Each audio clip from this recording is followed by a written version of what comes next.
Absolutely এই কথাই বলতেছে, সংস্কার করব কিন্তু আমার স্টাইলে। আমি খোলাখুলি বলি, আমার তো ঢাক রেখে কথা বলতে ইচ্ছা করে না, আমি খোলাখুলি বলি। বিএনপি বলতেছে সংস্কার চলবে, কিন্তু এটা হচ্ছে বিএনপির স্টাইলে, বিএনপির ব্র্যান্ডিং এ। অন্য কেউ কোনো কিছু বলবে, বিএনপি এত বড় দল, বিএনপি শুনবে কেন? কেন, অনেক পয়েন্ট আছে, তারা তো শুনে নেওয়ার চেষ্টা করছে খালেদ ভাই। যেমন উদাহরণ দেন। সংস্কারই শুনবো না। ফর এক্সাম্পল আর্টিকেল 70 নিয়ে তো খুব ভালো একটা আলোচনা হচ্ছে, এবং অন্যান্য রাজনৈতিক দল এবং আর্টিকেল 70টা দেখলাম সাইদ এটা একটা খুব মজার বলতে হচ্ছে। আর্টিকেল 70 হচ্ছে একমাত্র বিষয় যেখানে বিএনপি আর এনসিপি একটা পয়েন্টে ওরা বলতেছে সরকারের স্থিতিশীলতা রাখার জন্য নাকি এই সরকারের প্রধানের ক্ষমতাকে চ্যালেঞ্জ করার দরকার নাই, যে জন্য 70 রাখার দরকার নাই। কয়টা বিষয় আপনি কথা বলতে পারবেন না? সংবিধান সংশোধন নিয়ে কথা বলতে পারবেন না, অর্থ বিল নিয়ে কথা বলতে পারবেন না, তাহলে আপনি কথা বলবেন কি নিয়ে? হ্যাঁ, এই তিনটা নিয়ে আরো আলোচনা। আর বাকি সংসদে আর কি নিয়ে আলোচনা হয়? শোক প্রস্তাব, মমতাজের গান, এর বাইরে আর কি আছে? মমতাজের গানের কথা বলছি না, না এর বাইরে আর কি আছে? আপনি আইনের ছাত্র, আপনি বলেন তো এই তিনটার বাইরে কি আছে সংসদে আলোচনা করা হয় গুরুত্বপূর্ণ? অর্থ বিল, সংসদীয় সংশোধন, সরকারের আস্থা, এই তিনটার বাইরে আর কি আছে সংসদে আলোচনা হয়? আপনি আমারে বলেন। এমন অনেক কিছুই হতে পারে, পলিসির ব্যাপারে তো আইন চেঞ্জের কোনো ব্যাপার আসতেই পারে খালেদ ভাই। আইন চেঞ্জ তো অর্থ বিল, আইন চেঞ্জ তো অর্থ বিল ভাই।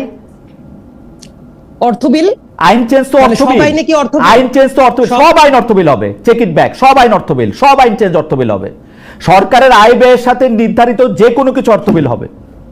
সেটা তো বটে, কিন্তু আমি যেটা বলার চেষ্টা করছি এই জায়গায় বেসিক্যালি আমার যেটা পার্টিকুলার অপিনিয়ন যেটা ছিল, হর্স ট্রেডিং যেটা আছে, এটা যদি আটকানো যায়, মানে বিএনপির একটা পজিশন আছে, বাট আমি ব্যক্তি হিসেবে আমার কিন্তু একটা পজিশন আছে। সেই আপনি যে শব্দটা ব্যবহার করলেন রাজনীতিবিদদের অনুসারে হর্স ট্রেডিং, যারা একটা সংসদে দাঁড়িয়ে একটা মার্কায় একটা দলের পক্ষে ভোট নিয়ে আসে, আপনি তাদের পক্ষে আপনি যদি মনে করেন শুধুমাত্র হর্স ট্রেড করার মতো করে তারা নিজেদেরকে তারা বিকিয়ে দিতে পারেন, সেইটা নিয়ে আমি আপনার সঙ্গে আলোচনা করব, যে সেইটাকে আপনি যদি শঙ্কা মনে করেন, এই শঙ্কাটা থেকে আমাদের দূর করা দরকার, এবং সেটা সংস্কার কিনা সেটা আমরা একটু দেখতে চাইবো।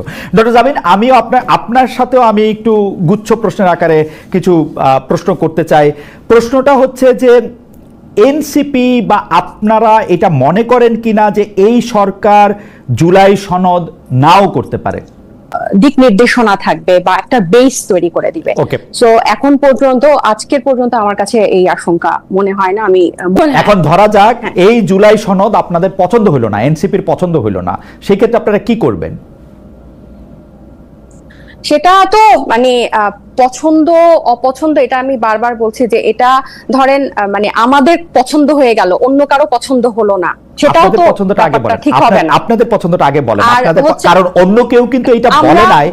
নাহিদ সাহেব এটা বলেছেন, আপনাদের দলের আহ্বায়ক, যে জুলাই সনদটা হওয়ার পরেই কেবলমাত্র নির্বাচনের ডেট ঘোষণা করা যাবে, তারপরেই কেবলমাত্র নির্বাচন নিয়ে আলোচনা করা যাবে। আপনারা আমি কালকে পুরো আলোচনাটা শুনতেছিলাম, শুধু আপনাদের দলের পক্ষ থেকে এই মতামত দেওয়া হয়েছে যে জুলাই সনদের আগে এই আলোচনাটা করার তারা মানে দেখতেছে না, জুলাই সনদের পরে তারা করবে। তো জুলাই সনদ যদি আপনাদের পছন্দ না হয়, কথাটা ছিল যে জুলাই না, এখানে পছন্দ অপছন্দ না খালেদ ভাই, কথাটা ছিল এরকম যে জুলাই সনদটা হওয়ার পর যাতে নির্বাচনের তারিখটা দেয়, তাহলে হবে কি যে সব, যদি নির্বাচনের তারিখটা আগে ঘোষণা হয়ে যায় তাহলে সব মনোযোগ বা সবকিছু নির্বাচন কেন্দ্রিক হয়ে যাবে, সংস্কারটা ব্যাহত হবে। আর জুলাই সনদে এনসিপির পছন্দ মতো তো সবকিছু থাকবে না, এখানে সব পক্ষের পছন্দ মতো থাকবে। এটা কিন্তু আমাদের পছন্দ কখন হবে? আমরা যে মতগুলো দিয়েছি ওগুলো যদি সব পক্ষ মেনে নেয় তাহলেই না এই ব্যাপারটা ঠিক হবে। আমি এই জায়গাটায় ডক্টর জামিন, আমি অ্যাবসলিউটলি এই জায়গাটাই আসতে চাইতেছিলাম। এনসিপি মনে করে তাদের মত সব পক্ষ মেনে নেবে, তাই তো? না না না, এটা হচ্ছে কথাটা ঘোরানো। আমাদের হচ্ছে যেই প্রস্তাবগুলো আছে, আমি যদি আপনি তো প্রত্যেকটা আলাদা আলাদা করে যদি আপনি দেখেন, যে আমার ধরে নিলাম আমি এনসিসির ব্যাপারে, জাতীয় সাংবিধানিক কাউন্সিল, এটার ব্যাপারে কি হবে, বা হচ্ছে উচ্চ কক্ষে কি হবে, নারী আসনে কি হবে এবং কেন হবে, সবচেয়ে ইম্পর্টেন্ট নির্বাচন ব্যবস্থাটা গণতান্ত্রিক হওয়ার জন্য নির্বাচন ব্যবস্থা বা নির্বাচন কমিশনটা কি কি সংস্কারের কথা আছে, কি প্রস্তাবে আছে, এগুলোতে হলে হবে কি যে এটা তো শুধু এনসিপির পছন্দ মতো হবে না। আপনি দেখেন এনসিপি যে সংস্কার গুলোতে একমত প্রকাশ করছে বা যে ধরনের সুপারিশ দিচ্ছে, এগুলোতে একটা গণতান্ত্রিক নির্বাচন ব্যবস্থা, একটা গণতান্ত্রিক রাষ্ট্র কাঠামোর পক্ষে। এটা তো আপনি প্রধান, এমন তো না যে প্রধানমন্ত্রী পরপর নাহিদ ইসলাম পরপর 10 বছর মানে 2 টার্মের বেশি, নাহিদ ইসলামের ক্ষেত্রে এটা হবে না, নাহিদ ইসলামের ক্ষেত্রেও পরপর 2 টার্মের বেশি, এনসিপি কোন প্রার্থীর ক্ষেত্রেও পরপর 2 টার্মের বেশি। কারণ নাহিদ ইসলামের পক্ষে এটা বলা সহজ, কারণ নাহিদ ইসলামের পক্ষে এটা বলা সহজ, কারণ নাহিদ ইসলাম প্রধানমন্ত্রী হবেন না, সেজন্য এটা বলা সহজ। আমি যেটা বলতেছি সেটা হচ্ছে যে জুলাই মানে আজকের বাস্তবতায় জুলাই সনদটা যদি এনসিপির, তার মানে বাকিরা বলছে কারণ তারা শিওর যে তারা প্রধানমন্ত্রী হবে, তাই পথটা মানে ব্যাপারটা এরকমই তাই পথটা অনন্তকালের জন্য খোলা রাখতে চাচ্ছে। রাইট বিএনপি এরকমই মনে করতেছে, বিএনপি মনে করতেছে যে তারেক রহমান সাহেব প্রধানমন্ত্রী হবেন এবং তিনি যাতে আজীবন প্রধানমন্ত্রী থাকতে পারেন সেইটার একটা ব্যবস্থা যাতে করা যায়। জুলাই সনদটার ক্ষেত্রে আমার কাছে মানে আমি প্রশ্নটা আরেকটু প্রিসাইজ করি যে ধরেন জুলাই সনদটা এনসিপির পছন্দ হইল না, যেগুলি পৃথিবীর সবচেয়ে ভালো ভালো প্রস্তাব জনাব নাহিদ ইসলাম এবং তার দল দিয়েছেন সেগুলি তাদের পছন্দ হইল না, সেই ক্ষেত্রে কি নির্বাচনের ডেট তখন দেয়া যাবে না? মানে আপনাদের টার্গেটটা কি, আইডিয়াটা কি, যে জুলাই সনদটা ধরেন আপনাদের ভালো লাগবে না? আমাদের এটার জন্যই তো আমি আপনাকে শুরুতে কথাটা বললাম। আপনি কিন্তু ব্যাপারটা বললেন না যে যদি সব পক্ষ একমত না হয় এরপর কি হবে। অপছন্দ না হওয়া মানে কি, এনসিপি রাজি হচ্ছে না, এনসিপি একমত হচ্ছে না জুলাই সনদে যেভাবে আছে, তখন কি হবে, তখন কার কাছে যাবে? তখন আমাদের কথা হচ্ছে আপনি মানুষের কাছে জিজ্ঞাসা করেন, আপনি কি এই মানুষের কাছে জিজ্ঞেস করেন তো একটাই উপায় নির্বাচন, মানুষের কাছে তো জিজ্ঞেস করার একটাই উপায় নির্বাচন। এই 6টা উপায় বলেছে খালেদ ভাই, এই জিনিসগুলো বাস্তবায়ন করার 6টা উপায় কিন্তু জাতীয় ঐক্যমত্য কমিশন বলেছে। নির্বাচনের আগে গণভোটের মাধ্যমে, নির্বাচনের সময় গণভোটের মাধ্যমে, গণপরিষদ নির্বাচনের মাধ্যমে, নির্বাচনের আগে অধ্যাদেশের মাধ্যমে 6টা পথ কিন্তু বলেছে। শুধু নির্বাচন বাদে বাকি, শুধু নির্বাচন বাদে বাকি সবগুলো আপনি যে না সেটাও আছে শেষের দিকে, কিন্তু মানে আপনি এখন গণভোট কেমনে করবেন? আপনার সংবিধানে গণভোট নাই, সংবিধান বাদ দিয়ে গণভোট করবেন? গণ অভ্যুত্থানে সংবিধানে কি গণ অভ্যুত্থান ছিল? না ছিল না, সংবিধানে তো গণ অভ্যুত্থান ছিল না, কিন্তু গণ অভ্যুত্থানের পরবর্তীতে সংবিধান মেনে শপথ নিচ্ছে সরকার, এই সরকার গণভোট কেমনে করবে? সেটা তো এটা এই প্রশ্ন, এই ব্যাপারটা যখনই আমরা বলি যে গণ অভ্যুত্থান বা এতগুলা রক্তপাতের পর এই সময়টা তখনই সবাই বলে যে এই সরকার না এটা বলবেই এই সরকারের সবগুলি সাংবিধানিক সুবিধা নিয়ে তারপরে সংবিধান মানবে না, তা তো হইতে পারে না। সবগুলি সংবিধানের প্রোটেকশন নিয়ে তারপরে সংবিধান মানবে না, এটা তো হইতে পারে না। মানে এটা পরিষ্কার। আমি কি দেখতে পাচ্ছি সেটা আমি একে বলি, এবার আপনি আপনার মন্তব্য দেন। আমি দেখতে পাচ্ছি যে জুলাই সনদটা কোনোভাবেই এনসিপির পছন্দ হবে না, কারণ এনসিপি যা লিখে দিবে সেটা যদি পুরোটা দেওয়া হয় তাহলে আবার বিএনপি পছন্দ করবে না। তখন বলা হবে যে জুলাই সনদ আমাদের পছন্দ হয় নাই, সুতরাং এখানে এখন নির্বাচন হবে না, গণভোট দাও, জাতীয় পরিষদ নির্বাচন দাও, এই দাও সেই দাও, জাতীয় নির্বাচন ছাড়া বাকি সব কিছু না। কারণ যেহেতু নাহিদ ইসলাম প্রধানমন্ত্রী হবেন না, সেহেতু নাহিদ ইসলাম অন্য কাউকে প্রধানমন্ত্রী হতে দিবেন না। আপনি বলেন না এই গণভোট দাও, গণপরিষদ দাও, এই সেই দাও, বাক্যটা এরকম না। আপনি গণভোট সরাসরি, এই যে আপনি আপনি যদি সরাসরি জিজ্ঞেস করেন যে আপনারা প্রধানমন্ত্রীর মেয়াদ 2 বছর 2 বারের বেশি চান কিনা জীবনে, ওনারা যদি বলেন গণভোটে যদি বলে যে হ্যাঁ চাই, তাহলে এটা হবে। ওনারা যদি বলে যে জাতীয় সাংবিধানিক কাউন্সিলের মাধ্যমে প্রতিটা বিষয় গণভোট হবে, প্রতিটা বিষয় তো আলাদা করা আছে না, প্রতিটা বিষয় গণভোট হবে। এত আপনি শোনেন, এই এক ব্যক্তি কেন্দ্রিক, মানে একজন ব্যক্তিকে কেন্দ্র করে 3 বার সংবিধান সংশোধন হয়েছে। এত বড় একটা গণ অভ্যুত্থানের পরে কি আমরা সামান্য এই জিনিসটা করতে পারবো না? আচ্ছা এটা একটা বলেন তো, এক ব্যক্তিকে কেন্দ্র করে কোথায় 3 বার সংবিধান সংশোধন হয়েছে? 6ষ্ঠ সংশোধনী হয়েছে, এই যে আব্দুল সাত্তার আলাদা ব্যক্তিকে কেন্দ্র করে 3টা সংশোধনী হয়েছে, এক ব্যক্তিকে কেন্দ্র করে 3টা হয় নাই।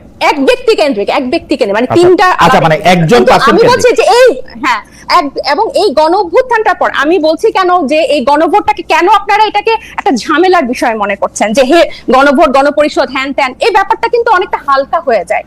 এই ব্যাপারটা যখন আপনি আমরা হালকা করতে চাই না, মানে আমি দেখতে পাচ্ছি খুবই ভারী, গণভোট খুবই ভারী, কিন্তু আমার কথা হচ্ছে রাজনৈতিক দলগুলো যখন একমত হবেন না, রাজনৈতিক দলগুলো, আমার এনসিপির এটা পছন্দ হবে না, বিএনপির ওটা পছন্দ হবে না, জামাতের এটা পছন্দ হবে না, গণ অধিকারের এটা পছন্দ হবে না, তাহলে এই রাষ্ট্রের মালিকানা তো শুধু এই গুটি কয়েক রাজনৈতিক দল না, এই রাষ্ট্রের মালিকা তো জনগণ।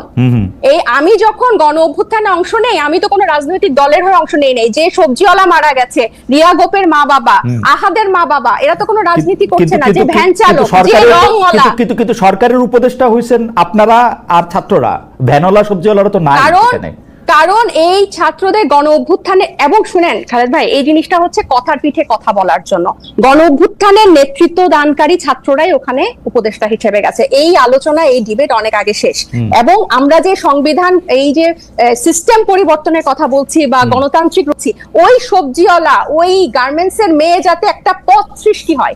আমি যে রাজনীতিতে আসব, আমি একটা প্রিভিলেজ মনে করি নিজেকে, আমি একজন প্রিভিলেজ শহুরে মেয়ে হয়ে যে আমি রাজনীতিতে আসব, এই পথ কিন্তু গত দশকগুলাতে আমি কখনো দেখি নাই, কিন্তু এখন এই পথটা সৃষ্টি করা লাগবে। আমার মনে হয় আপনি আরেকটু ভালো করে দেখতেও পারেন, তাইলে হয়তো আরো কিছু সিমিলারিটিস আপনি দেখবেন। আমরা আবার আসবো আপনার কাছে। আমি জনাব সাইদ আব্দুল্লাহ, আপনার কাছে বলতে চাই বা আপনার কাছে জানতে চাই যে আসলে যে জায়গায় আমরা ছিলাম সেই জায়গা থেকে আমি যদি আপনাকে বলি যে সিস্টেমের পরিবর্তন দিয়ে আপনি আসলে শুরু করেছিলেন, রাজনৈতিক দলগুলোর অবস্থান দিয়ে আপনি কথা বলেছিলেন, কিন্তু আমরা যে রাজনৈতিক দলকে এখন আসলে ক্ষমতার কাছাকাছি যাওয়ার জন্য, যেটি ডক্টর জাবিন বললেন যে দুবার প্রধানমন্ত্রী থাকবেন কিনা পরপরের বেশি, দুবার বা লাগাতার একবার দুবার, নাকি পরপর দুবার, নাকি তিনবার, এইটা নিয়ে যখন তারা কথা বলে তখন আমরা স্পষ্ট বুঝতে পারি যে তারা আর কোনোদিন কোনো সংস্কার করবে না। এবং সংস্কার যে করবে না এইটা বলে তারা যেন তেন রকমে একটা শুধু নির্বাচন চায় এবং ক্ষমতায় যাওয়ার পরে তারা সেইটাই করবে যেটা তারা করতেছিল। আমি এই ব্যাপারটাকে একটু ব্যাখ্যা করি। 15 বছর পরে নির্বাচনের যাওয়া এবং কি কি বিষয় নিয়ে তারা কাজ করবে সেটা যদি আমি পিছনে ফিরি, তাহলে আমি আওয়ামী লীগের দুঃশাসন দেখতে পাই, কিন্তু বিএনপির কি চেঞ্জ আমরা দেখি যে বিএনপি এখন দাবি করতেছে যে তারা সবচেয়ে সংখ্যাগরিষ্ঠ লোক, তাদেরই মানুষ ভোট দিবে, তাদেরকেই প্রধানমন্ত্রী বানাবে। কেন, কি করছে বিএনপি? ভাই, এটা দেখার জন্য তো ইলেকশন দরকার।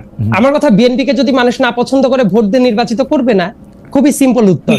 মানে এইটা তো আমি বা আপনি, আমরা কি এটা ঠিক করে দিতে পারি যে বিএনপি কে দেখতে পারলো না পারলো